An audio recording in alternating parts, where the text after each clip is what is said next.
Imagina despertar cada mañana sabiendo que el mundo espera que fracases, que te rindas, que abandones todo porque eres solo una mujer sola con 3 bocas que alimentar en medio de la nada. Carmen Duarte conocía esa sensación mejor que nadie, esa presión constante que aplastaba sus hombros, mientras caminaba por los campos helados de la Patagonia Argentina, donde el viento no perdona y las corporaciones tampoco. Tenía 37 años, pero su rostro mostraba las marcas de una vida que había envejecido demasiado rápido después de que Roberto, su esposo, muriera en el colapso de la plataforma de extracción de gas natural donde trabajaba, un accidente que la empresa Gas Austral S.A. había calificado como error humano, aunque Carmen sabía la verdad que guardaban los documentos sellados y las conversaciones susurradas en el pueblo. Era viuda desde hacía 2 años, pero el luto no había terminado, porque la vida no le había dado el lujo de detenerse a llorar, no cuando tenía a Tomás de 14 años con su rebeldía silenciosa, a Valentina de 9 con sus preguntas imposibles de responder y a la pequeña Luna de apenas 4 años que todavía preguntaba cuándo volvería papá. Carmen había heredado no solo el dolor, sino también la deuda de Roberto, una casa de madera que crujía con cada ráfaga de viento patagónico y un campo de 18 hectáreas que la empresa de gas ahora quería devorar para expandir sus operaciones de fractura hidráulica, esa técnica que prometía progreso, pero que había convertido el agua de los pozos vecinos en líquido inflamable. La característica que definía a Carmen no era su belleza marchita ni su cuerpo delgado por la escasez, sino su oído derecho completamente sordo desde el día del accidente, cuando la explosión que mató a Roberto también la alcanzó a ella, que había ido a llevarle el almuerzo, dejándola con un silencio permanente de un lado y un zumbido constante que nunca la abandonaba, un recordatorio eterno de que había estado a centímetros de morir junto a él. Ese defecto la hacía vulnerable en un mundo donde no escuchar una amenaza que se acerca puede costarte todo, y los ejecutivos de Gas Austral lo sabían. La miraban con esa mezcla de lástima y desprecio que reservan los poderosos para quienes consideran obstáculos menores en el camino del desarrollo económico. El ingeniero Marcelo Ferreira había venido 3 veces en los últimos meses, cada visita más insistente que la anterior, con sus trajes importados que contrastaban obscenamente con el barro y la nieve sucia del campo patagónico, ofreciendo sumas que sonaban grandes para los oídos de los ignorantes, pero que Carmen sabía que eran migajas comparadas con el valor real de las reservas de gas que yacían bajo su tierra. La última vez que vino, Ferreira ni siquiera fingió cortesía. Simplemente dejó caer sobre la mesa de la cocina un documento de expropiación por utilidad pública, firmado por funcionarios que la empresa tenía en su bolsillo, dándole 10 días para desalojar con sus hijos o enfrentar el desalojo forzoso con la ayuda de la fuerza pública. Pero la verdadera pesadilla de Carmen no era solo la amenaza de perder su hogar, sino lo que estaba pasando con Valentina, su hija del medio, la niña de ojos curiosos que hacía apenas 6 meses corría por los campos persiguiendo las ovejas y ahora apenas podía caminar sin tropezar. Los médicos del hospital público en Comodoro Rivadavia habían diagnosticado una enfermedad neurodegenerativa rara, una condición con un nombre imposible de pronunciar, que básicamente significaba que el cerebro de su hija se estaba apagando lentamente, perdiendo la capacidad de controlar sus músculos, su habla, eventualmente su capacidad de respirar. El tratamiento existía, un medicamento experimental que se producía en laboratorios de Buenos Aires y costaba lo que Carmen podría ganar en 10 años de trabajo, asumiendo que tuviera trabajo, cosa que no tenía porque nadie en el pueblo contrataba a la viuda problemática que se negaba a vender su tierra a la empresa que empleaba a la mitad de la población local. La ironía era cruel, y Carmen la sentía como un cuchillo en el estómago cada vez que veía a Valentina intentar sostener una cuchara con manos que temblaban cada vez más, cada vez que la niña trataba de decir algo y las palabras salían enredadas y confusas, cada vez que la pequeña Luna preguntaba por qué su hermana ya no jugaba con ella, y Carmen no tenía palabras para explicar que estaba viendo a su hija morir en cámara lenta, mientras el mundo seguía girando indiferente. La noche del 12 de abril de 2026, Carmen estaba sentada en el porche de su casa, envuelta en el poncho de lana que había sido de Roberto, mirando el cielo infinito de la Patagonia que se extendía como un océano negro salpicado de estrellas tan brillantes que parecían a punto de caer. Tomás estaba dentro cuidando de sus hermanas. Ese chico de 14 años que había tenido que convertirse en hombre demasiado pronto, y Carmen se permitió un momento de debilidad absoluta, un momento en el que las lágrimas que había estado conteniendo durante meses finalmente rodaron por sus mejillas mientras susurraba al vacío una pregunta que no esperaba que nadie respondiera, preguntándole al universo por qué le había quitado todo, por qué no era suficiente haberle arrebatado a Roberto, por qué también tenía que llevarse a Valentina. ¿Por qué no podía simplemente caer del cielo una solución, un milagro, cualquier cosa que le permitiera salvar a su hija y mantener unida a su familia? Y entonces, como si el cosmos hubiera estado esperando esa invocación desesperada, el cielo respondió de la manera más literal y aterradora posible. El primer signo fue un destello de luz verde esmeralda que atravesó el firmamento de oeste a este, tan brillante que convirtió la noche en día por 3 segundos exactos, un relámpago silencioso que hizo que Carmen se levantara de su silla con el corazón acelerado. Luego vino el sonido, no el trueno que uno esperaría, sino algo completamente diferente, una vibración profunda que no se escuchaba con los oídos, sino que se sentía en los huesos, en el pecho, en los dientes, una frecuencia tan baja que era casi imperceptible, pero que de alguna manera llenaba todo el espacio, haciendo que las ventanas de la casa temblaran y que los perros del vecindario a kilómetros de distancia comenzaran a aullar en un coro de terror primitivo. Carmen corrió adentro donde Tomás ya había reunido a sus hermanas. Valentina lloraba con esa expresión de confusión que había reemplazado su antigua vivacidad, y Luna se aferraba a su hermano mayor con los ojos muy abiertos. El fenómeno duró menos de un minuto, pero dejó una impresión imborrable, una sensación de que algo fundamental había cambiado en el orden natural de las cosas, de que una puerta que debería haber permanecido cerrada acababa de abrirse de par en par. Cuando el amanecer finalmente llegó, Carmen no había dormido nada. Había pasado la noche en el sofá con sus 3 hijos apretados contra ella, escuchando con su único oído bueno cualquier sonido que pudiera significar peligro.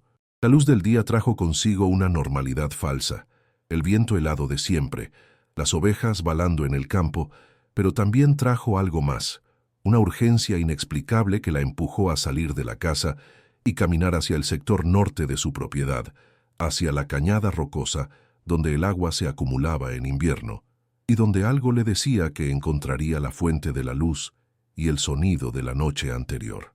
Caminó durante 20 minutos, su respiración formando nubes de vapor en el aire frío, su corazón latiendo con una mezcla de miedo y algo parecido a la esperanza, hasta que llegó al borde de la cañada y vio lo que había caído del cielo, lo que había respondido a su plegaria desesperada de una manera que nunca podría haber imaginado, lo que cambiaría todo de formas que aún no podía comprender, pero que intuía con un terror helado en el fondo de su alma.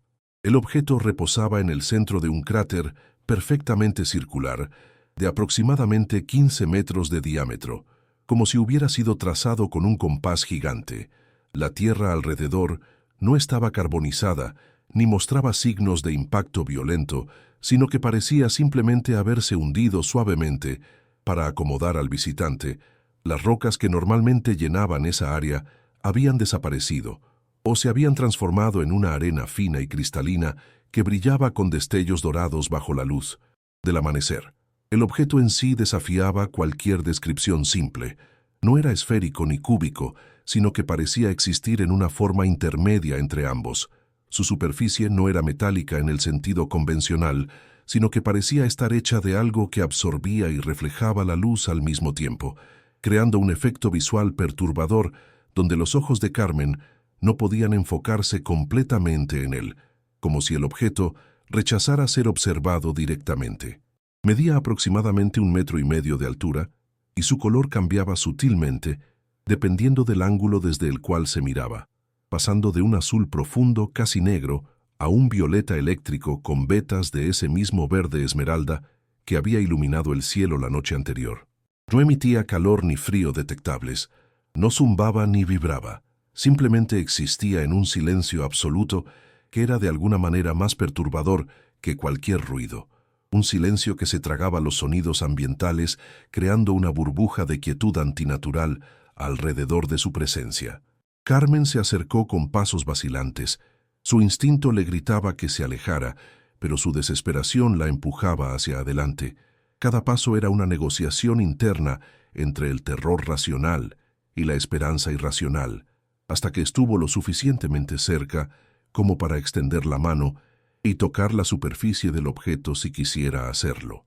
Se detuvo a medio metro de distancia, su respiración agitada, su corazón latiendo tan fuerte que podía sentir el pulso en su garganta, y en ese momento de excitación algo extraordinario sucedió.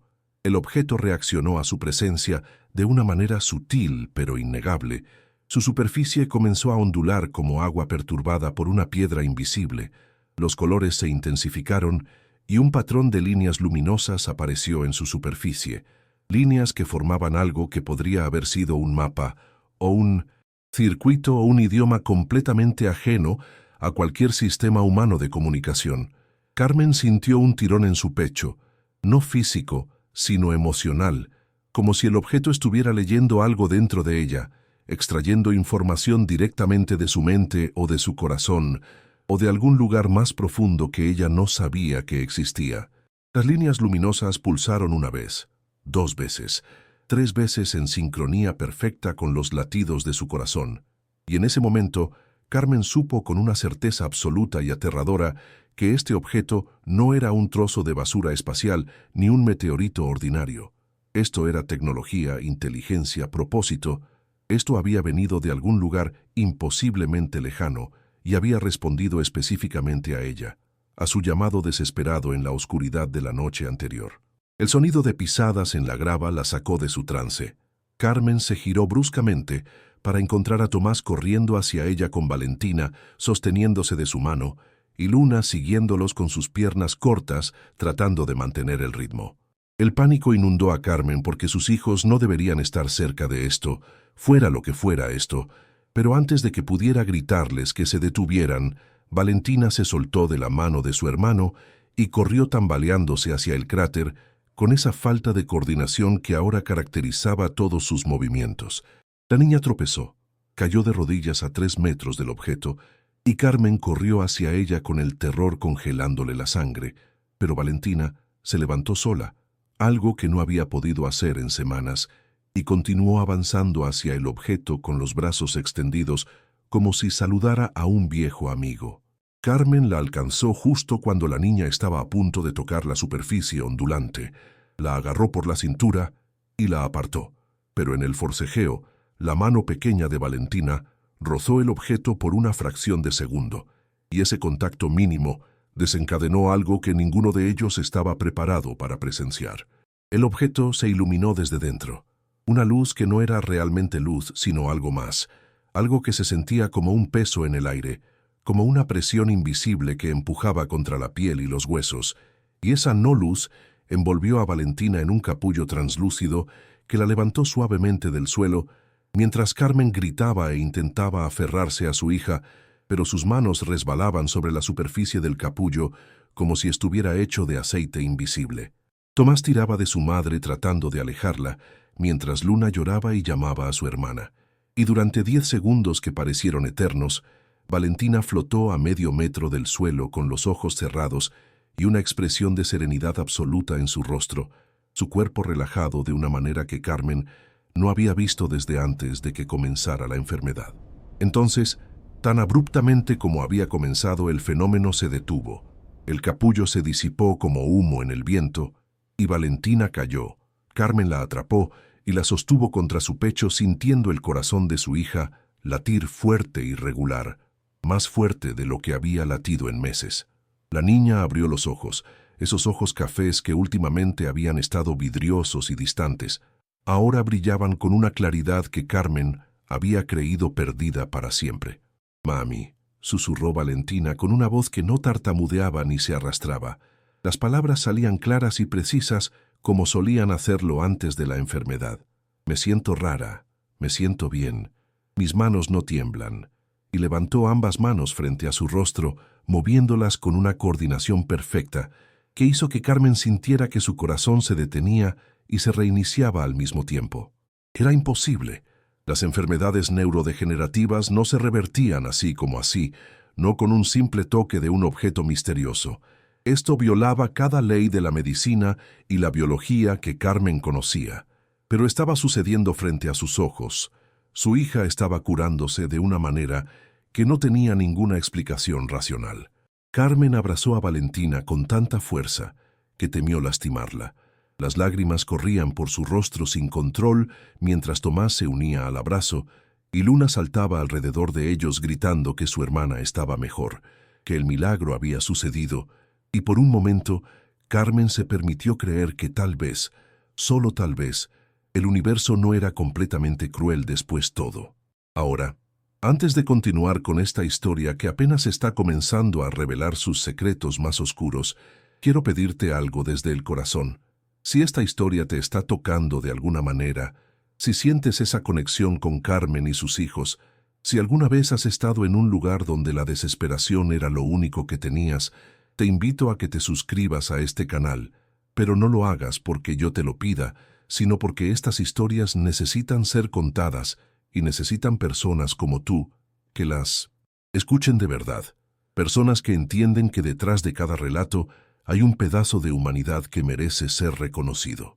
Y en los comentarios, me encantaría que me contaras sin miedo y sin vergüenza si alguna vez has tenido que tomar una decisión imposible para proteger a alguien que amas, o si hay algún tema, alguna historia que te gustaría que exploráramos juntos en este espacio que es tanto tuyo como mío, porque este canal no es solo mío, es de todos los que necesitamos recordar que no estamos solos en nuestras luchas, que hay algo poderoso en compartir nuestras verdades, aunque sean difíciles de decir. Cuéntame desde qué país nos acompañas, qué te hace sentir esta historia, si crees que Carmen hizo lo correcto o si hay algo que tú habrías hecho diferente, porque tu voz importa y quiero escucharla. La euforia del momento se desvaneció rápidamente cuando Carmen comenzó a procesar realmente lo que acababa de suceder, porque si bien su instinto de madre celebraba la recuperación milagrosa de Valentina, su mente racional gritaba advertencias que no podía ignorar. Este objeto que había caído del cielo, este artefacto de origen claramente no humano, que acababa de manipular la biología de su hija de una manera que desafiaba toda comprensión científica, no era simplemente un instrumento benevolente de curación, era algo con propósito, con intención, con una agenda que Carmen no podía ni comenzar a entender. La pregunta que la atormentaba mientras llevaba a sus hijos de regreso a la casa era simple y aterradora. ¿Qué precio tendría este milagro? Porque en su experiencia nada en este mundo era verdaderamente gratuito. Y si esto venía de más allá de este mundo, entonces el costo podría ser algo que ni siquiera podía imaginar. Durante el camino de regreso, Valentina caminaba con una energía renovada que era hermosa y perturbadora a la vez.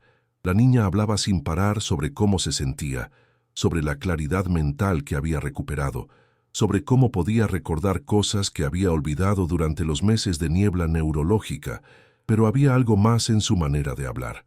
Un tono casi clínico en ciertas frases, como si estuviera citando información que no debería conocer, usando palabras médicas que Carmen estaba segura de nunca haber mencionado en su presencia.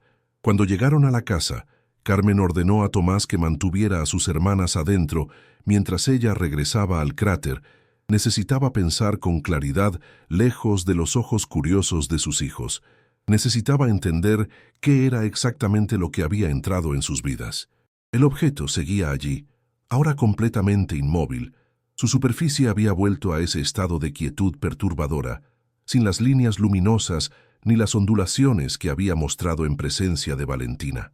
Carmen se sentó en el borde del cráter, a una distancia segura pero lo suficientemente cerca como para observar los detalles, y comenzó a notar cosas que no había visto en la agitación del momento anterior.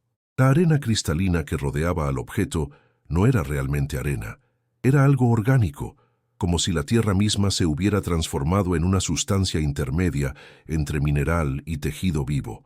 Pulsaba con un ritmo casi imperceptible que coincidía extrañamente con el latido de su propio corazón. Las rocas en el perímetro del cráter mostraban marcas de lo que parecía ser erosión acelerada, como si hubieran envejecido décadas en una sola noche, y la vegetación, los arbustos de calafate y las matas de coirón que crecían por toda la zona, estaban completamente ausentes en un radio de 20 metros alrededor del objeto, no arrancadas ni quemadas, sino simplemente desaparecidas como si nunca hubieran existido. El sonido de un motor diésel interrumpió sus observaciones. Carmen se levantó de golpe reconociendo inmediatamente el rugido característico de las camionetas de gas austral que patrullaban constantemente los campos en busca de nuevos sitios de perforación. Corrió hacia la cresta de la colina que bloqueaba la vista del cráter desde el camino de acceso y vio no una sino 3 camionetas de la empresa avanzando por el sendero de tierra que conducía a su propiedad. Las luces de advertencia en los techos de los vehículos parpadeaban con una urgencia que le heló la sangre. Carmen corrió de regreso a su casa, llegando justo cuando las camionetas se detenían frente a su porche, levantando nubes de polvo patagónico. Del vehículo principal descendió Marcelo Ferreira, pero esta vez no estaba solo. Lo acompañaban 2 hombres con uniformes de seguridad privada y un tercero con un traje que gritaba autoridad gubernamental. Ferreira tenía una expresión en su rostro que Carmen no le había visto antes, una mezcla de excitación apenas contenida y algo que parecía ser miedo genuino. Su voz cuando habló era más aguda de lo normal, menos controlada, como si estuviera operando bajo una presión inmensa. Señora Duarte, necesitamos hablar urgentemente sobre la anomalía detectada en su propiedad durante la noche, dijo Ferreira sin los preámbulos habituales. Nuestra instalación de monitoreo sísmico registró un evento de magnitud inusual, con características que no corresponden a ningún fenómeno natural conocido. El epicentro fue localizado precisamente en su campo norte. Además, nuestros equipos de comunicación experimentaron interferencias electromagnéticas severas que se originaron en esta misma área. Necesito que me permita el acceso para inspeccionar y documentar lo que sea que cayó aquí anoche. Carmen sintió el peso de la decisión que debía tomar en ese instante. Podía mentir, decir que no sabía de qué hablaba, pero las camionetas de la empresa probablemente tenían equipos de detección que eventualmente localizarían el objeto sin su ayuda, o podía cooperar parcialmente, mostrarles el cráter pero sin mencionar lo que le había pasado a Valentina, sin dar ninguna indicación de que el objeto tenía propiedades que iban más allá de ser simplemente un meteorito inusual. Antes de que pudiera responder, el hombre del traje gubernamental dio un paso adelante, sacando una identificación que lo acreditaba como inspector de la Comisión Nacional de Actividades Espaciales. Su nombre era Dr. Sergio Quintana, y su presencia aquí significaba que esto había escalado a nivel federal en menos de 12 horas. Señora, entiendo que esto es su propiedad privada, pero bajo el Tratado del Espacio Exterior, ratificado por Argentina, cualquier objeto de origen extraterrestre que caiga en territorio nacional es considerado patrimonio de la humanidad y debe ser asegurado y estudiado por las autoridades competentes, dijo Quintana, con una voz que intentaba sonar razonable, pero que Carmen percibió como amenazante. No estoy aquí para expropiar su tierra, pero sí necesito acceso inmediato al sitio de impacto. Puedo obtener una orden judicial en cuestión de horas, si es necesario, pero preferiría su cooperación voluntaria. La trampa se cerraba alrededor de Carmen con una velocidad que la dejó mareada. Si dejaba que estos hombres se llevaran el objeto, entonces perdía la única posibilidad de salvar a Valentina de forma permanente, porque quién sabía si la curación era temporal o si la niña necesitaría exposición continua al artefacto para mantener su salud, pero si se negaba entonces enfrentaría no solo a Gas Austral, sino al gobierno federal. Se convertiría en una criminal por ocultar algo que técnicamente no le pertenecía según las leyes internacionales, que ella ni siquiera sabía que existían hasta hace 30 segundos. La decisión fue tomada no por Carmen, sino por Valentina, quien salió corriendo de la casa ignorando los gritos de Tomás que intentaba detenerla. La niña corrió directamente hacia los hombres con una gracia y coordinación que hizo que Ferreira y los demás la miraran con sorpresa porque, obviamente, habían oído hablar de la hija enferma de la viuda Duarte. El pueblo entero conocía su condición y verla moverse así era claramente imposible. «Mami, no dejes que se lo lleven», gritó Valentina aferrándose a la cintura de Carmen con una fuerza que la niña no había tenido en meses. «Me curó, mami. El objeto me curó. Y si se lo llevan, me voy a enfermar otra vez. Lo sé, lo siento. Puedo sentir que nos está conectado ahora». El silencio que siguió a esa declaración fue absoluto. Ferreira miraba a la niña con los ojos muy abiertos. El doctor Quintana había sacado una grabadora digital y la estaba sosteniendo en dirección a Valentina, y los guardias de seguridad se habían puesto tensos con las manos moviéndose instintivamente hacia los cinturones donde Carmen estaba segura llevaban armas. La situación acababa de volverse infinitamente más complicada, porque ya no era solo sobre un objeto caído del cielo, ahora era sobre una niña que había sido curada por tecnología alienígena, y Carmen conocía lo suficiente sobre naturaleza humana y ambición corporativa y gubernamental para saber que su hija acababa de convertirse en un sujeto de estudio, en evidencia viviente de algo que podría cambiar toda la comprensión humana de la medicina y la biología. «Necesito que todos se calmen y respiren profundo», dijo Carmen con una voz que no sabía qué podía producir. Una voz que era puro acero forjado en el fuego de la maternidad desesperada. «Mi hija está diciendo la verdad. Hay un objeto en mi campo que aparentemente tiene propiedades médicas inexplicables.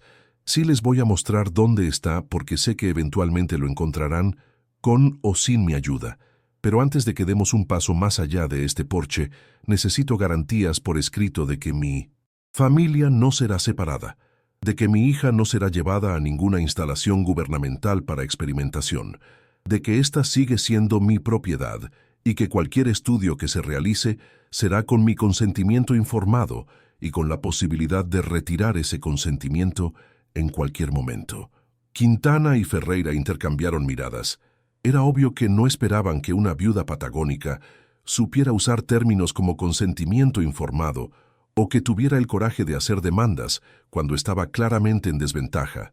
Pero Carmen había aprendido de la peor manera posible que las corporaciones y los gobiernos solo respetan a quienes se defienden, que la cortesía y la sumisión solo invitan al abuso. Las negociaciones se llevaron a cabo en la mesa de la cocina de Carmen, ese mismo lugar donde Ferreira había dejado caer el documento de expropiación semanas atrás, pero ahora la dinámica había cambiado radicalmente porque Carmen tenía algo que ellos querían desesperadamente y lo sabía. El doctor Quintana hizo varias llamadas telefónicas mientras Ferreira y los guardias de seguridad esperaban afuera.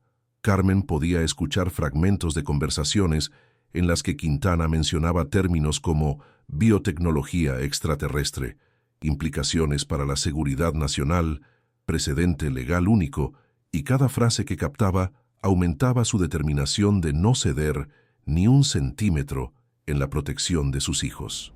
Después de 90 minutos, Quintana regresó con un documento improvisado redactado en su laptop e impreso en una impresora portátil que había sacado de su vehículo.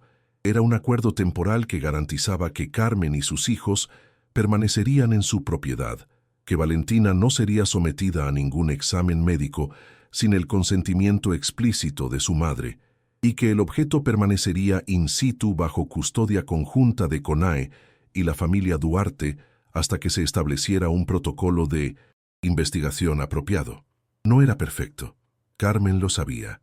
Había cláusulas ambiguas y lenguaje legal que probablemente contenía trampas que no podía detectar sin un abogado, pero era mejor que la alternativa de ser completamente excluida del proceso. Firmó el documento con mano temblorosa, mientras Tomás observaba con una expresión de orgullo y preocupación mezclados en su rostro adolescente. El grupo caminó hacia el cráter en una procesión extraña, Carmen adelante guiando el camino, Quintana inmediatamente detrás tomando notas en una tablet, Ferreira y sus hombres manteniendo una distancia respetuosa, y Tomás cerrando la marcha con Valentina y Luna de la mano, Porque Carmen había insistido en que sus hijos la acompañaran, no confiaba en dejarlos solos en la casa, con guardias de seguridad privada rondando. Cuando llegaron al borde del cráter y el objeto quedó visible, la reacción de los recién llegados fue exactamente lo que Carmen había anticipado: un silencio atónito, seguido de una explosión de actividad, cuando Quintana comenzó a tomar fotografías y mediciones, mientras murmuraba para sí mismo en un lenguaje técnico que Carmen apenas comprendía. Ferreira estaba pálido, sus ojos fijos en el objeto con una mezcla de asombro y lo que Carmen identificó como codicia pura. Ella podía ver las ruedas girando en su cerveza, calculando el valor potencial de esta tecnología, imaginando las aplicaciones comerciales, los contratos gubernamentales, las patentes que podrían derivarse si Gas Austral lograba de alguna manera reclamar derechos sobre el descubrimiento por haber sido la empresa que primero lo detectó. Dr. Quintana se acercó al objeto con cautela, sosteniendo algún tipo de detector de radiación que Carmen reconoció de películas sobre desastres nucleares.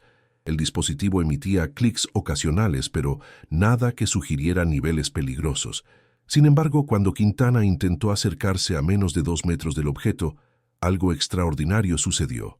El detector comenzó a volverse loco, emitiendo un pitido continuo y agudo, y Quintana retrocedió rápidamente con expresión alarmada. «No es radiación en el sentido convencional», dijo mirando la pantalla del dispositivo con el ceño fruncido. «Esto está detectando algún tipo de campo que no reconozco. La lectura no tiene sentido según ningún parámetro conocido. Es como si el objeto estuviera generando, o más precisamente doblando, algún tipo de campo fundamental que interfiere con nuestros instrumentos». Ferreira, recuperándose de su shock inicial, intentó hacer valer su presencia. «Necesitamos traer equipo especializado, un equipo completo de perforación y extracción. Podemos tener una grúa aquí en 6 horas y sacarlo para transportarlo a una instalación segura donde pueda ser estudiado apropiadamente», sugirió con el tono de alguien acostumbrado a que sus sugerencias fueran acatadas como órdenes. Antes de que Quintana pudiera responder, el objeto reaccionó a la presencia de Valentina, que se había soltado de la mano de Tomás y había comenzado a caminar hacia el cráter con esa misma expresión de trance que había mostrado esa mañana. Carmen se movió para interceptarla, pero Quintana extendió un brazo bloqueándola. «Espere», susurró con urgencia, «necesitamos observar esto. Necesitamos documentar la interacción». La furia de Carmen fue instantánea y volcánica. «Usted no usa a mi hija como sujeto de experimento», siseó tratando de pasar, pero los guardias de seguridad se habían movido, posicionándose de manera que bloqueaban su camino sin tocarla técnicamente. Era una intimidación sutil pero efectiva. Valentina alcanzó el borde del cráter y se deslizó hacia abajo con movimientos seguros. El objeto respondió a su aproximación exactamente como lo había hecho antes. La superficie comenzó a ondular. Las líneas luminosas aparecieron formando patrones cada vez más complejos, y cuando la niña extendió su mano para tocar la superficie, el capullo de luz la envolvió nuevamente. Esta vez Carmen rompió el bloqueo de los guardias, empujándolos con una fuerza que no sabía que poseía. Corrió hacia el cráter y bajó resbalando por la arena cristalina, pero cuando intentó entrar en el capullo para sacar a su hija su cuerpo, simplemente no pudo atravesar la barrera invisible. Era como empujar contra una pared de gelatina sólida que cedía levemente, pero nunca lo suficiente como para permitir el paso. Desde afuera del capullo, Carmen podía ver a Valentina flotando con los ojos cerrados, pero esta vez algo era diferente. La niña no estaba simplemente recibiendo, estaba comunicándose. Sus labios se movían formando palabras silenciosas, y su expresión no era de serenidad, sino de concentración intensa, como si estuviera sosteniendo una conversación extremadamente compleja. El proceso duró 3 minutos completos, cada segundo una agonía para Carmen, que golpeaba inútilmente la barrera invisible, gritando el nombre de su hija, mientras Tomás lloraba arriba en el borde del cráter, y Luna preguntaba una y otra vez qué le estaba pasando a Valentina. Cuando finalmente el capullo se disipó y la niña cayó, Carmen la atrapó sosteniéndola con fuerza, revisándola frenéticamente en busca de signos de daño, Pero Valentina estaba consciente y alerta, más alerta de hecho de lo que Carmen la había visto nunca. Los ojos de la niña tenían un brillo antinatural que era hermoso y aterrador al mismo tiempo. «Mami, tengo que decirte algo importante», susurró Valentina con urgencia. «El objeto me mostró cosas, me mostró por qué está aquí, me mostró lo que va a pasar, y no es lo que crees. No es bueno, mami. Pensé que era bueno, pero hay algo más. Hay algo que viene detrás de él y cuando llegue todo va a cambiar. Todo va a terminar si no hacemos algo». Las palabras de Valentina helaron la sangre de Carmen de una manera que ninguna amenaza corporativa o gubernamental había logrado, porque fuera lo que fuera que su hija había visto o experimentado adentro de ese capullo, había sido lo suficientemente perturbador como para eliminar toda la alegría de su curación milagrosa y reemplazarla con un terror existencial que una niña de 9 años no debería ser capaz de expresar. Carmen cargó a Valentina en sus brazos y trepó fuera del cráter, ignorando completamente las preguntas urgentes de Quintana y las demandas de Ferreira de que explicara qué acababa de suceder. Su único enfoque era llevar a sus hijos de regreso a la casa donde pudieran hablar en privado sin la interferencia de extraños con agendas ocultas. Quintana intentó seguirla, pero Carmen se detuvo y se giró enfrentándolo con una expresión que no admitía discusión. «El acuerdo dice que mi hija no puede ser examinada sin mi consentimiento, y en este momento retiro cualquier consentimiento que pudiera haber dado. Necesito tiempo a solas con mis hijos. Pueden establecer su perímetro de seguridad alrededor del objeto. Pueden estudiar el cráter. Pero mi familia necesita privacidad ahora mismo. Les daré un informe completo mañana, pero por hoy esto se acabó». Quintana abrió la boca para protestar, pero algo en los ojos de Carmen debe haberle comunicado que no había espacio para negociación. Asintió lentamente y se dirigió a sus colegas para comenzar a establecer el protocolo de seguridad. Carmen caminó de regreso a su casa, con sus 3 hijos pegados a ella. Tomás sosteniendo a Luna en brazos porque las piernas cortas de la pequeña no podían mantener el ritmo, y Valentina aferrada a la mano de su madre con una fuerza que dejaba marcas blancas en la piel. Cuando finalmente cruzaron la puerta y Carmen la cerró con llave detrás de ellos, el alivio de estar en su propio espacio fue abrumador pero breve, porque ahora tenía que enfrentar la pregunta que había estado evitando desde el momento en que Valentina mencionó algo que venía detrás del objeto. Tenía que escuchar exactamente qué era lo que su hija había aprendido durante esa comunicación alienígena, y por la expresión en el rostro de Valentina, Carmen tenía la certeza de que fuera lo que fuera, iba a cambiar todo lo que pensaba que sabía sobre el milagro que había caído del cielo. Carmen preparó té caliente en la cocina, mientras sus hijos se acomodaban en el sofá. Era una actividad mundana que le daba un momento para ordenar sus pensamientos y prepararse mentalmente para lo que Valentina estaba a punto de revelar. Sus manos temblaban ligeramente mientras vertía el agua hirviendo en las tazas. El vapor se elevaba formando patrones que le recordaban inquietantemente las líneas luminosas en la superficie del objeto. Se sentó frente a sus hijos con su propia taza sostenida entre las manos, como si el calor pudiera protegerla de la frialdad que sentía crecer en su estómago. Valentina la miraba con esos ojos que ya no parecían completamente infantiles. Había una edad en esa mirada que no correspondía a sus 9 años, como si la niña hubiera envejecido décadas en los minutos que pasó dentro del capullo luminoso. «Cuéntame todo, mi amor», dijo Carmen con la voz más estable que pudo producir. «¿Qué fue lo que viste? ¿Qué fue lo que te mostró el objeto? Y por favor trata de usar palabras que todos podamos entender». Valentina tomó un sorbo de té. Sus manos ya no temblaban como lo hacían antes de la curación, y comenzó a hablar con una cadencia extraña, pausada, como si estuviera traduciendo simultáneamente de un idioma que no tenía equivalentes directos en español. «El objeto no es una máquina, mami. No como los humanos entienden las máquinas. Es algo vivo, pero no vivo de la manera que nosotros estamos vivos.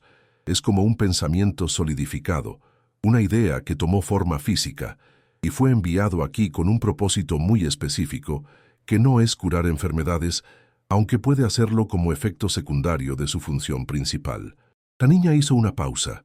Sus ojos perdidos en un punto distante, como si estuviera viendo algo que el resto de ellos no podía percibir, fue enviado como una sonda, como un explorador, para evaluar si este planeta es adecuado, pero no para colonización como en las películas de extraterrestres, sino para algo mucho más extraño. El objeto es una prueba para medir la capacidad de respuesta emocional de las formas de vida dominantes del planeta. Específicamente, está buscando algo que llama resonancia maternal, la disposición de un ser vivo para sacrificarlo todo por su descendencia, porque las entidades que lo enviaron creen que esa característica es la clave para algo que ellos necesitan, algo que tiene que ver con su propia supervivencia. Carmen sintió que el mundo se inclinaba levemente. Las implicaciones de lo que Valentina estaba diciendo eran tan vastas que su mente se resistía a procesarlas completamente. «¿Qué es lo que necesitan de nosotros?», preguntó. «¿Qué es exactamente lo que viene detrás del objeto?». Valentina cerró los ojos, y cuando los abrió nuevamente, había lágrimas corriendo por sus mejillas, una respuesta emocional que contrastaba fuertemente con el tono clínico de sus palabras. «No son ellos los que vienen, mami. Es algo que están huyendo de algo. El objeto me mostró imágenes que no puedo describir completamente, porque mi cerebro no tiene el contexto para entenderlas totalmente. Pero lo que capté es que las entidades que enviaron este objeto están siendo perseguidas o consumidas por algo que existe en una dimensión o estado de ser que está ligeramente desplazado de nuestra realidad, y están buscando refugio, están buscando un lugar donde esconderse o fusionarse o no sé exactamente qué, pero el objeto es el primero de muchos. Es una prueba para ver si este planeta puede albergarlos, y cuando detecte suficiente resonancia maternal, cuando encuentre suficientes seres dispuestos a proteger a otros a costa de sí mismos, entonces enviará una señal, y esa señal traerá a los demás, y cuando lleguen, todo cambiará de maneras que ni siquiera ellos pueden predecir completamente. Tomás, que había estado escuchando en silencio, finalmente habló con voz temblorosa. «Pero eso no es necesariamente malo, ¿verdad? Quiero decir, si son refugiados huyendo de algo peor, tal vez podemos ayudarlos, tal vez podemos compartir el planeta». Valentina lo miró con una expresión de tristeza antigua. «Esa es la pregunta, hermano. El objeto no me dio esa respuesta, porque ni siquiera las entidades que lo enviaron la saben. No saben si la fusión será armoniosa o catastrófica. No saben si ambas formas de vida pueden coexistir o si una inevitablemente consumirá o reemplazará a la otra. Están desesperados, y la desesperación hace que los seres tomen riesgos que normalmente no tomarían. Y nosotros somos ese riesgo. Este planeta es su apuesta final y el objeto está aquí para confirmar si la apuesta vale la pena». Luna, que era demasiado pequeña para comprender completamente la conversación, pero que captaba el tono de miedo en las voces de sus hermanos, comenzó a llorar suavemente. Carmen la atrajo hacia su regazo, meciendo a la niña mientras su propia mente trabajaba frenéticamente, tratando de encontrar una manera de procesar esta información imposible. «Hay algo más», continuó Valentina con voz apenas audible. «El objeto me curó porque mi enfermedad me hacía una candidata perfecta para demostrar resonancia maternal. Sabía que tú harías cualquier cosa por salvarme, mami. Esa desesperación que sentiste cuando me tocaste por primera vez fue exactamente lo que estaba buscando. Y ahora que lo activaste completamente, enviando esa señal emocional tan fuerte, ha comenzado el proceso de evaluación. Está escaneando no solo nuestra familia, sino toda la región, todos los seres vivos en un radio que se expande constantemente, buscando más ejemplos de esa resonancia. Y cada vez que encuentra un ejemplo, la señal se fortalece. Y cuando la señal alcance cierto umbral crítico, entonces los otros vendrán. Y según lo que el objeto me mostró, eso podría suceder en cuestión de días o semanas, no años». El silencio que siguió fue absoluto. Carmen podía escuchar el tic-tac del reloj viejo en la pared de la cocina, cada segundo sonando como una cuenta regresiva hacia algo inevitable e incomprensible. «Tenemos que decirles a Quintana y a los demás», dijo finalmente, «si esto es real, si existe aunque sea una pequeña posibilidad de que sea verdad. Entonces el gobierno necesita saberlo, los científicos necesitan saberlo, el mundo entero necesita saberlo y prepararse». Valentina negó con la cabeza violentamente. No, mami, esa es exactamente la peor cosa que podríamos hacer. El objeto me mostró eso también. Me mostró líneas de tiempo, posibilidades, futuros alternativos, y en cada escenario donde los humanos, como colectivo, descubren la verdad completa sobre el objeto y su propósito.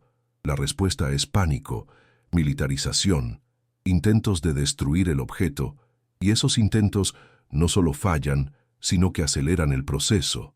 El objeto interpreta la agresión como una señal de que este planeta no es adecuado y envía una advertencia diferente, una que trae a las entidades de todas formas pero de manera hostil, en lugar de neutral.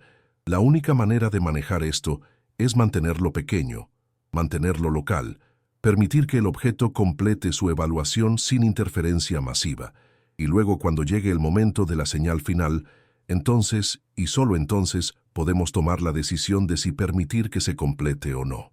Carmen se levantó bruscamente derramando té en el proceso. Esto es demasiado, susurró caminando hacia la ventana. Estás pidiéndome que guarde el secreto más importante en la historia de la humanidad, que potencialmente condene o salve a toda la especie, basándome en la visión de mi hija de 9 años, que recibió información de un objeto alienígena que ni siquiera entendemos. ¿Cómo puedo tomar esa responsabilidad? ¿Quién soy yo para hacer esa elección? Eres una madre, dijo Valentina con simple certeza. Eres alguien que haría cualquier cosa por proteger a sus hijos, y esa es precisamente la cualidad que nos da la mejor oportunidad de navegar esto correctamente. Porque las personas en el gobierno, los científicos, los militares, ellos piensan en términos de poder, recursos, ventaja estratégica, pero tú piensas en términos de amor y protección, y según lo que el objeto me mostró, esa diferencia en perspectiva es crítica. Carmen apoyó su frente contra el vidrio frío de la ventana. Afuera podía ver las luces de los vehículos de Quintana y Ferreira estableciendo un campamento alrededor del cráter, hombres con equipos caros y autoridad oficial haciendo exactamente lo que los humanos siempre hacían cuando se enfrentaban a lo desconocido, intentando controlarlo, estudiarlo, militarizarlo. La ironía era brutal. Ella había rezado por un milagro y el universo había respondido enviándole no solo una solución para la enfermedad de su hija, sino también la responsabilidad de ser el punto de contacto entre la humanidad y algo tan ajeno que ni siquiera tenía un nombre apropiado en ningún idioma humano. Está bien, dijo finalmente girándose para enfrentar a sus hijos. Vamos a hacer esto a tu manera, por ahora. No le diremos a Quintana ni a nadie más lo que realmente es el objeto o lo que está haciendo. Les daremos información suficiente para satisfacer su curiosidad, pero no tanto como para que tomen medidas drásticas. Y mientras tanto, vamos a observar. Vamos a aprender todo lo que podamos sobre el objeto y su propósito, y cuando llegue el momento de tomar la decisión final, la tomaremos como familia juntos, porque si el mundo va a cambiar entonces, al menos lo hará con nuestra participación consciente en lugar de nuestra ignorancia. Tomás asintió con una madurez que rompió el corazón de Carmen. Luna había dejado de llorar y miraba a su madre con confianza absoluta. Y Valentina sonrió con esa sonrisa que era parte gratitud y parte algo más antiguo y sabio que no debería existir en el rostro de una niña. Afuera, la noche patagónica caía rápidamente. Las estrellas comenzaban a aparecer en el cielo despejado, miles de puntos de luz que ahora parecían no solo distantes, sino potencialmente habitados por inteligencias que buscaban refugio en un planeta que ni siquiera sabía que estaba siendo evaluado como santuario. Y en el campo norte, el objeto continuaba su trabajo silencioso, escaneando, midiendo, enviando información a través de distancias que desafiaban la comprensión humana, preparando el camino para una llegada que podría ser salvación, o apocalipsis o algo completamente fuera del espectro de posibilidades que la humanidad había considerado. Los siguientes 7 días transformaron el campo de Carmen en algo que nunca hubiera imaginado posible. El campamento que Quintana y Ferreira habían establecido creció exponencialmente cada día, trayendo más científicos, más equipos, más vehículos militares que formaban un perímetro cada vez más apretado alrededor del cráter y, por extensión, alrededor de su casa.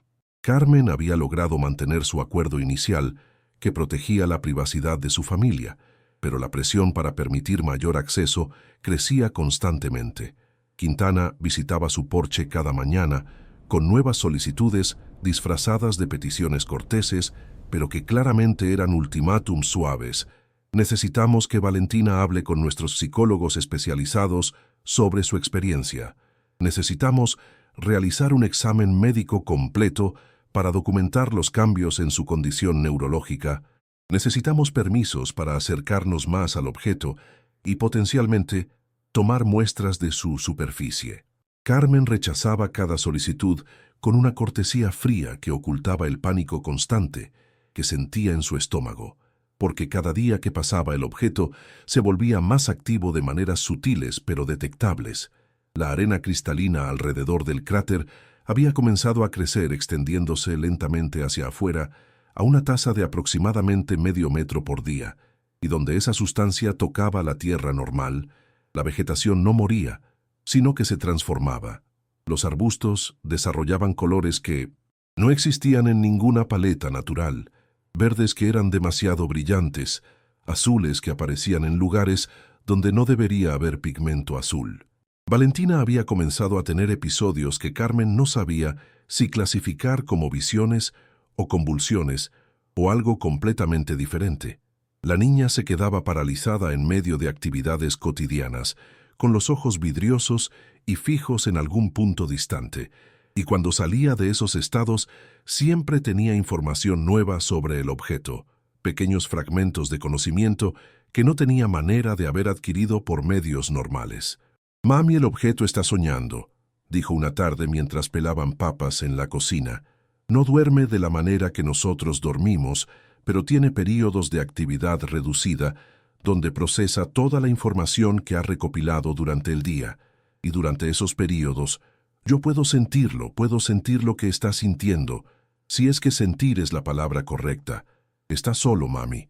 Está increíblemente solo y asustado. Las entidades que lo enviaron lo hicieron sabiendo que probablemente nunca volverían a conectarse con él porque la distancia es demasiado grande y el proceso de enviar la señal final es irreversible. Es como enviar a tu hijo en un bote salvavidas con la esperanza de que alcance tierra segura, pero sin ninguna garantía de que alguna vez sabrás si sobrevivió. La comparación hizo que Carmen sintiera una empatía inesperada y perturbadora por el objeto, porque ella entendía perfectamente lo que era tomar decisiones desesperadas para proteger a tus hijos sin saber si esas decisiones serían suficientes. Tomás, por su parte, se había vuelto el guardián no oficial de sus hermanas. El adolescente pasaba la mayor parte de su tiempo vigilando las ventanas, monitoreando los movimientos del personal en el campamento, y Carmen había notado que había comenzado a llevar el cuchillo de caza de Roberto en su cinturón, un arma ridículamente inadecuada contra los rifles que llevaban los guardias de seguridad, pero que claramente le daba al chico una sensación de control en una situación donde no tenían ninguno. Luna era la que más preocupaba a Carmen de cierta manera. La niña pequeña había dejado de hablar casi por completo, no porque no pudiera, sino porque parecía haber decidido que las palabras eran inadecuadas para expresar lo que estaba experimentando. Pasaba horas sentada en el porche mirando hacia el cráter, con una concentración que era antinatural en una niña de 4 años, y cuando Carmen le preguntaba en qué pensaba, Luna simplemente señalaba el cielo y decía una palabra: pronto. En el 10º día después de la llegada del objeto, algo cambió fundamentalmente. Carmen se despertó a las 3 de la madrugada por un sonido que no era realmente un sonido.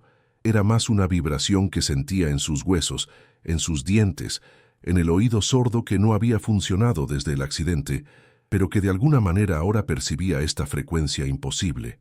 Se levantó de la cama y encontró a sus 3 hijos ya despiertos reunidos en la sala, mirando por la ventana hacia el cráter, y lo que vieron los hizo quedarse sin aliento colectivamente. El objeto estaba brillando, no con luz normal, sino con algo que era simultáneamente más brillante y más oscuro que cualquier luminosidad natural. Era como si un pedazo de espacio profundo hubiera sido arrancado y colocado en medio del campo patagónico, y desde ese espacio, emanaban ondas de energía visible que distorsionaban el aire como olas de calor, pero en todas direcciones, incluyendo hacia arriba. El campamento estaba en total caos.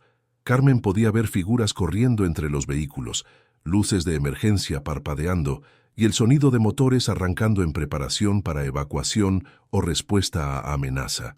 «Está comenzando», susurró Valentina con voz absolutamente segura. «Ha recopilado suficiente información. Ha encontrado suficiente resonancia maternal en la región. Va a enviar la señal ahora, esta noche. Tenemos tal vez 2 horas antes de que alcance el punto crítico». Carmen tomó decisiones en ese momento que cambiarían todo. Agarró su teléfono y llamó a Quintana directamente, ignorando el hecho de que eran las 3 de la mañana. Cuando el científico respondió con voz tensa, Carmen le dio un ultimátum: «Evacúen el campamento ahora, saquen a todos sus hombres y su equipo a al menos 5 kilómetros de distancia. Lo que está a punto de suceder no pueden controlarlo, y si intentan interferir van a empeorar las cosas exponencialmente. Confíe en mí o no confíe en mí. Pero hágalo ahora». Quintana debe haber escuchado algo en su voz, alguna certeza que trascendía la argumentación racional, porque después de 3 segundos de silencio, simplemente dijo «entendido» y comenzó a gritar órdenes en el fondo. Carmen colgó y se volvió hacia sus hijos. «Pónganse ropa abrigada. Vamos a salir, necesitamos estar cerca del objeto cuando suceda, porque si Valentina está en lo correcto sobre las líneas de tiempo, entonces nuestra presencia allí marca la diferencia entre un resultado catastrófico y uno que tiene oportunidad de ser manejado». Caminaron hacia el cráter, los 4 juntos, mientras el campamento se vaciaba detrás de ellos en una evacuación apresurada que dejó equipos caros abandonados en la prisa por alejarse de la anomalía. Las ondas de energía del objeto se habían intensificado al punto donde Carmen podía sentirlas golpear su cuerpo como ráfagas de viento solar, no calientes ni frías, sino simplemente presentes de una manera que desafiaba categorización sensorial normal. Cuando llegaron al borde del cráter, el objeto había cambiado de apariencia completamente. Ya no era sólido, sino que parecía estar hecho de luz líquida que fluía en patrones geométricos imposibles, y en el centro de esos patrones, Carmen podía ver algo que podría haber sido un portal o una grieta, o simplemente una ilusión óptica causada por su cerebro, tratando de procesar información para la cual no tenía contexto evolutivo. Valentina fue la primera en bajar al cráter, moviéndose con la confianza de alguien que había hecho esto miles de veces en visiones. Tomás la siguió manteniéndose cerca en caso de que necesitara soporte físico. Carmen cargó a Luna y bajó detrás de ellos. Y cuando los 4 estaban parados en la arena cristalina que ahora pulsaba con luz propia, el objeto reaccionó a su presencia de una manera que era claramente reconocimiento. Era bienvenida, era aceptación. Las líneas luminosas en su superficie formaron palabras, no en español ni en ningún idioma humano, pero Carmen las entendió de todas formas. Entendió que estaba siendo dada una elección. El objeto había completado su evaluación y había determinado que este planeta, específicamente esta familia que había demostrado la máxima resonancia maternal, era un candidato adecuado para albergar a las entidades refugiadas, pero antes de enviar la señal final, necesitaba confirmación consciente, necesitaba que al menos un ser humano dijera sí, sabiendo completamente las implicaciones de ese sí, sabiendo que traería cambios irreversibles, sabiendo que el futuro de la humanidad se bifurcaría en ese momento en una dirección que podría ser gloriosa o trágica o algo completamente indefinible en términos humanos actuales. Carmen miró a sus hijos. Vio en sus rostros no miedo, sino confianza en ella, confianza en que haría la elección correcta, y se dio cuenta de que no había elección correcta, solo había una elección que era fiel a lo que ella era, una madre que haría cualquier cosa por proteger a sus hijos y, por extensión, proteger a cualquier ser que necesitara protección, sin importar de qué galaxia vinieran. Extendió su mano y tocó el objeto, y en ese contacto vertió todo lo que era: su amor por Roberto muerto, su desesperación por Valentina enferma, su determinación de mantener unida a su familia contra corporaciones y gobiernos, su empatía por seres que estaban tan desesperados, que habían enviado una sonda a través de distancias inimaginables con la esperanza de encontrar refugio, y el objeto recibió todo eso y lo transformó en la señal final. Una señal que atravesó dimensiones y espacios y tiempos para alcanzar a las entidades esperando en algún lugar más allá de la comprensión humana, diciéndoles que sí, que este planeta tenía seres capaces de amor tan profundo que sacrificarían todo por proteger a otros, que había esperanza aquí, que había santuario aquí, que podían venir y que cuando llegaran serían recibidos no como invasores, sino como refugiados, no como amenazas, sino como huéspedes desesperados que necesitaban lo que solo la humanidad en su mejor versión podía ofrecer: compasión sin condiciones. La señal se envió en un pulso que iluminó el cielo nocturno de la Patagonia con colores que nunca habían existido en el espectro electromagnético terrestre, y en instalaciones de monitoreo espacial alrededor del mundo, científicos comenzaron a recibir datos que no tendrían sentido hasta días después, cuando finalmente entendieran que el planeta Tierra acababa de enviar su primera transmisión interestelar intencional, no desde un radiotelescopio operado por gobierno, sino desde el campo de una viuva en Argentina que había tomado la decisión más importante en la historia de la especie, basándose no en ciencia, sino en amor. Las consecuencias de esa noche fueron tan complejas y multifacéticas que Carmen pasaría el resto de su vida tratando de procesar completamente lo que había puesto en movimiento.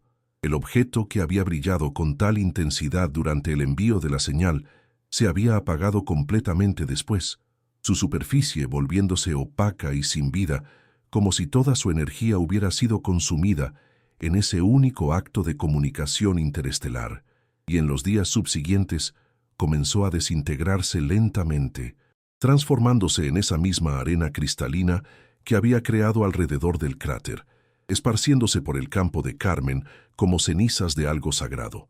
Quintana y su equipo regresaron al amanecer encontrando a la familia Duarte sentada en el borde del cráter ahora vacío. Ninguno de ellos había dormido.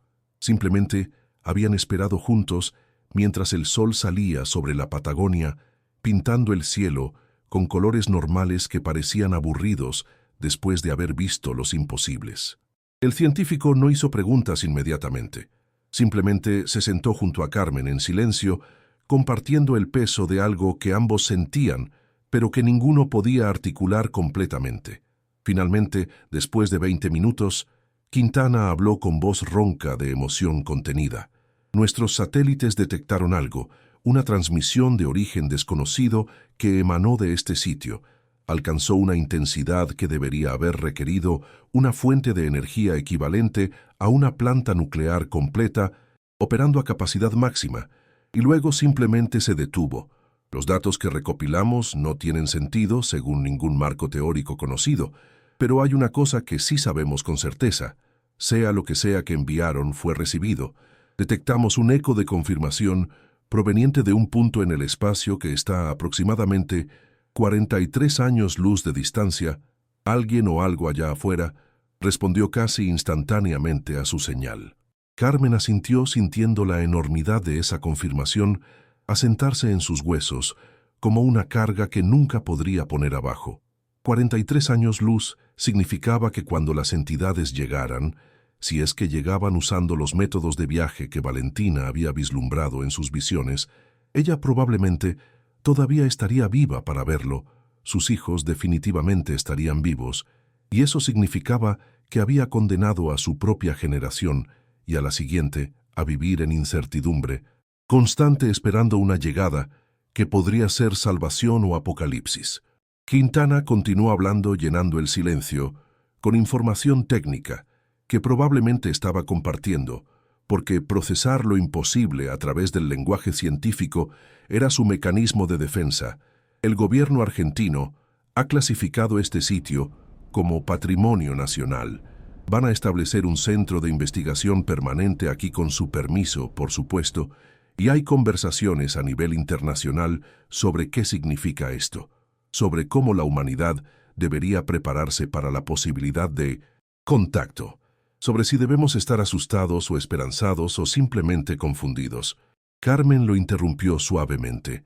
Doctor, usted sabe que cualquier cosa que construyan aquí, cualquier preparación que hagan, es fundamentalmente inadecuada porque no sabemos qué viene, no sabemos cuándo viene, y no sabemos si será algo que pueda ser preparado de todas formas.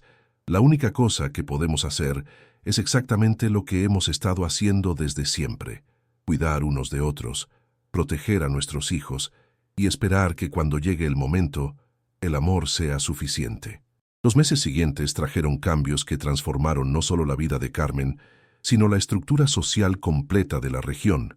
Su campo se convirtió en el sitio de peregrinación para personas de todo el mundo.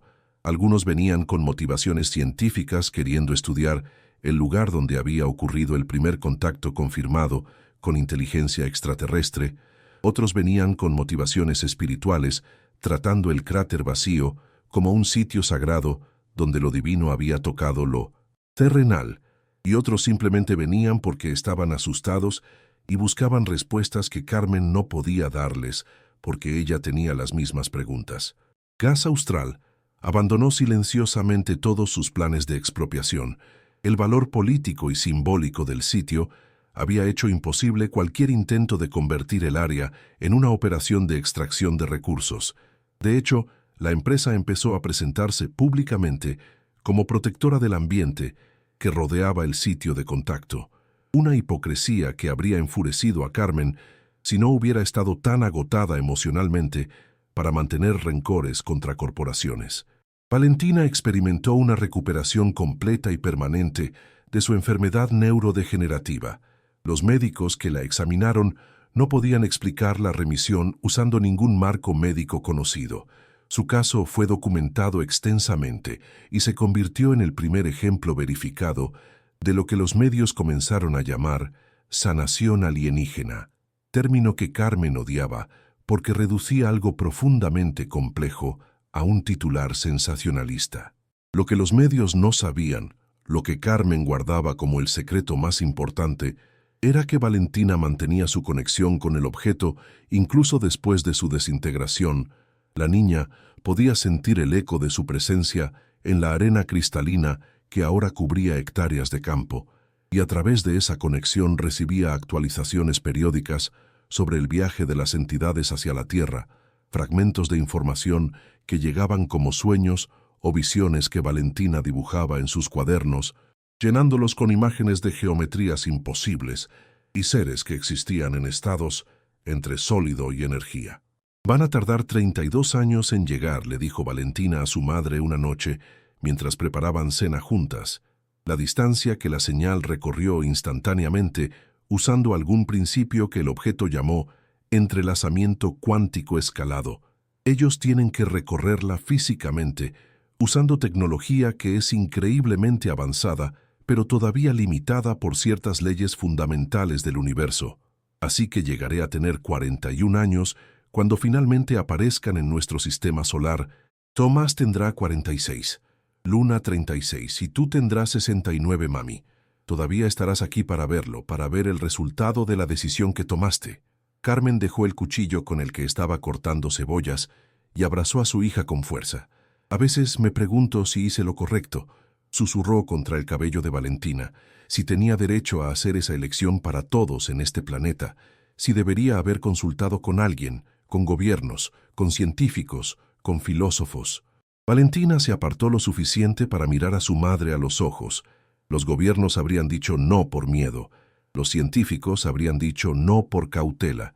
Los filósofos habrían debatido hasta que fuera demasiado tarde. Tú dijiste sí, porque eres madre. Y entiendes algo que ellos no entienden, que a veces la decisión más valiente es abrirle la puerta a lo desconocido, cuando lo desconocido viene pidiendo ayuda.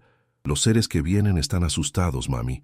Están huyendo de algo que no puedo ni comenzar a comprender, pero que es tan aterrador que eligieron el exilio interestelar sobre enfrentarlo, y nosotros, la humanidad en su peor momento, es capaz de horrores increíbles, pero en su mejor momento es capaz de mostrar compasión hacia refugiados sin importar cuán diferentes sean. Tú apostaste por nuestra mejor versión y espero que cuando lleguen demostremos que apostaste bien. Tomás había escuchado la conversación desde la sala y se unió a ellas en la cocina. Su voz había cambiado en los meses desde el contacto. Había perdido ese tono adolescente y ganado una gravedad que lo hacía sonar mayor de sus 14 años. He estado leyendo mucho sobre historia, mami, sobre cómo la humanidad ha respondido históricamente cuando diferentes culturas se encuentran. Y es cierto que hay muchos ejemplos de violencia y explotación, pero también hay ejemplos de síntesis, de culturas que se mezclaron y crearon algo nuevo que era mejor que cualquiera de las originales. Tal vez eso es lo que pasará con nosotros y con ellos. Tal vez 32 años es suficiente tiempo para que nos preparemos no militarmente, sino emocionalmente para hacer esto correctamente. La vida continuó con esa extraña normalidad que emerge incluso en las circunstancias más extraordinarias. Carmen reconstruyó su existencia alrededor de la realidad de que había cambiado el curso de la historia humana, pero que todavía tenía que pagar cuentas, alimentar a sus hijos, mantener su casa, vivir día a día. El gobierno argentino le ofreció compensación financiera por el uso de su tierra como sitio de investigación, y ella aceptó con la condición de que el dinero fuera colocado en un fideicomiso para la educación de sus hijos y para establecer un centro comunitario en el pueblo que ofreciera recursos a otras familias en situaciones desesperadas.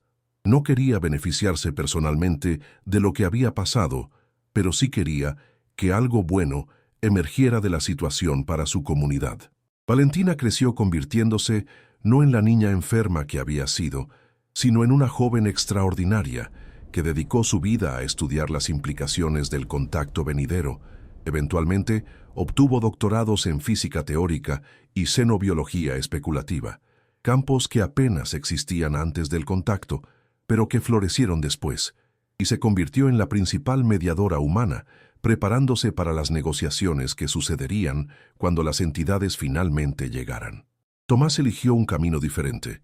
Se unió al cuerpo diplomático argentino y trabajó incansablemente para establecer protocolos internacionales sobre cómo la humanidad respondería al contacto, su experiencia personal, habiéndole dado una perspectiva única que los políticos de carrera no podían replicar. Luchó contra la militarización del espacio y a favor de preparaciones que enfatizaran comunicación y cooperación sobre defensa y conflicto. Luna, la más pequeña, creció con el conocimiento del contacto venidero como parte fundamental de su realidad. Nunca conoció un mundo donde el futuro no incluyera la certeza de encuentro con inteligencia alienígena, y esa normalización de lo extraordinario la convirtió en puente generacional. Ella representaba a los niños que crecerían en un mundo post-contacto, y su generación sería la que finalmente determinaría si la apuesta de Carmen había valido la pena.